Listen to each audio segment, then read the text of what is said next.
sixth man. He's going to provide a lot of energy off the bench for us. That talent-wise, he should probably be in the starting lineup. It's usually a guy, for us anyway, that provides scoring off the bench.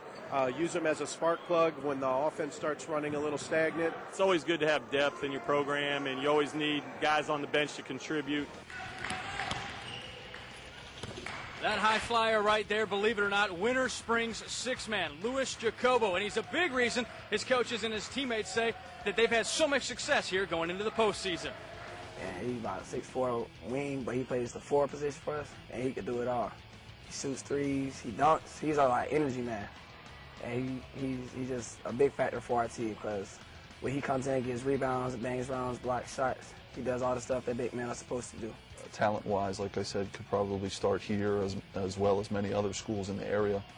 And he's only a sophomore, and he's really bought into coming off the bench. There's been times I know he'd like to play more, would like to hear his name called to come out and start. But him being our sixth man has really provided that spark for us to have such a great season so far.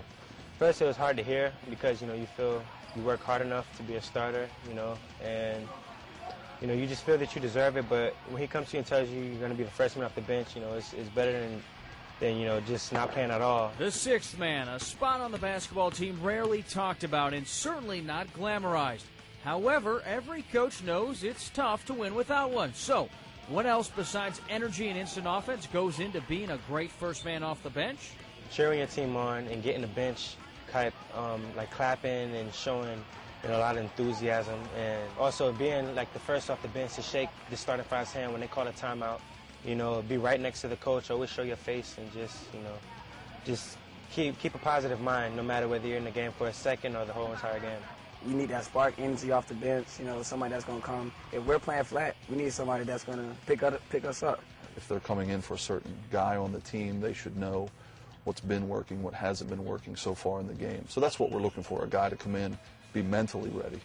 In the basketball handbook, you won't find any directions on how to play the role of the sixth man, but Lewis has found other sources to pull from on this undefined position. I was watching the San Antonio Spurs in the beginning of the year because I haven't really been able to watch games much, but I seen Manu Ginobili was a sixth man at one point, and I seen that he would come off and bring the fire. He would be finishing out games, and he would end up with, 25 points, maybe even 30 sometimes, doing well, all around the court. So I looked at him as motivation, as like maybe that's what I need to be doing. Don't pout and be mad that you're not starting.